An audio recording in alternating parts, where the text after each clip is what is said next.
ਭਈ ਅਕਲਾਂ ਵਾਲੇ ਕੱਖਾਂ ਵਾਂਗੂ ਰੁਲਦੇ ਫਿਰਨ ਜ਼ਮੀਨਾਂ ਤੇ ਮਹਿਲਾਂ ਅੰਦਰ ਸੁੱਖ ਦੀ ਨੀਂਦਰ ਕੁੱਤੇ ਸੌਣ ਕਲੀਨਾਂ ਤੇ।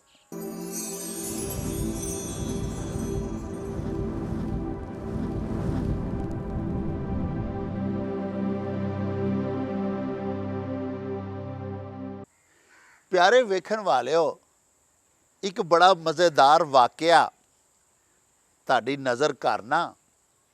ਪੰਜਾਬੀ ਸਾਡੀ ਮਾਂ ਬੋਲੀ ਦੇ ਉਸਤਾਦ ਸ਼ਾਇਰ ਉਸਤਾਦ ਦਾਮਨ ਹੋਰਾਂ ਦੀ ਖਿਦਮਤ ਦੇ ਵਿੱਚ ਉਹਨਾਂ ਦੇ ਕਿਸੇ ਸ਼ਾਗਿਰਦ ਨੇ ਇੱਕ ਸ਼ਾਇਰ ਦਾ ਸ਼ੇਰ ਪੇਸ਼ ਕੀਤਾ, ਜਿਹੜਾ ਕਿ ਇਸ ਤਰ੍ਹਾਂ ਸੀ, ਭਈ ਅਕਲਾਂ ਵਾਲੇ ਕੱਖਾਂ ਵਾਂਗੂ ਰੁਲਦੇ ਫਿਰਨ ਜ਼ਮੀਨਾਂ ਤੇ ਮਹਿਲਾਂ ਅੰਦਰ ਸੁੱਖ ਦੀ ਨੀਂਦਰ ਕੁੱਤੇ ਸੌਣ ਕਲੀਨਾਂ ਤੇ। ਉਸਤਾਦ ਹੋਰੀ ਬੜੇ ਮਹਿਜ਼ੂਜ਼ ਹੋਏ, ਬੜੀ ਦਾਤ ਦਿੱਤੀ ਤੇ ਕਾਗਜ਼ ਪੈਨਸਲ ਫੜ ਕੇ ਇੱਕ ਗਜ਼ਲ ਲਿਖ ਮਾਰੀ। ਉਹਦੇ ਸ਼ੇਰ ਇਸ ਤਰ੍ਹਾਂ ਸਨ, ਭਈ ਅਕਲਮੰਦ ਰੁਲਦੇ ਪਾਕ ਦੇਸ ਅੰਦਰ, ਝੁੱਡੂ ਚੌਧਰੀ ਬਣੇ ਸਰਕਾਰ ਦੇ ਨੇ,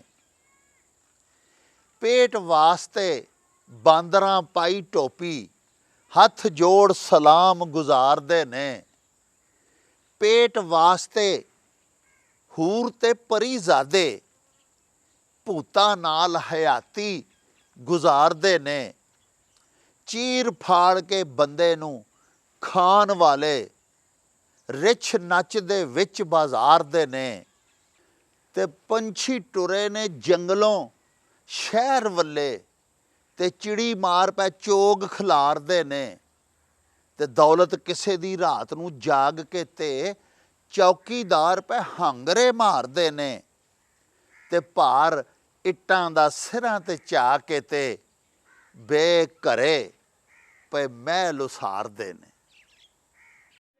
ਓ ਚੱਲ ਮੇਲੇ ਨੂੰ ਚਲੀਏ,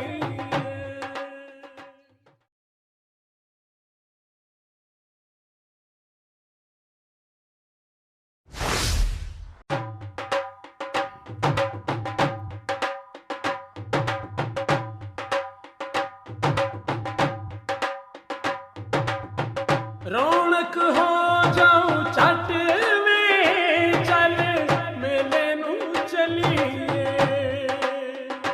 ਓ ਰੌਣਕ ਹੋ ਜਾਊ ਛੱਟ ਵੇ, ਚੱਲ ਮੇਲੇ ਨੂੰ ਚਲੀਏ। ਮੱਲਾ ਕੱਢ ਕੁੜਦੇ ਦੇ ਵੱਟ ਵੇ, ਚੱਲ ਮੇਲੇ ਨੂੰ ਚਲੀਏ। ਹਾਏ ਚੱਲ ਮੇਲੇ ਨੂੰ ਚਲੀਏ, ਓ ਚੱਲ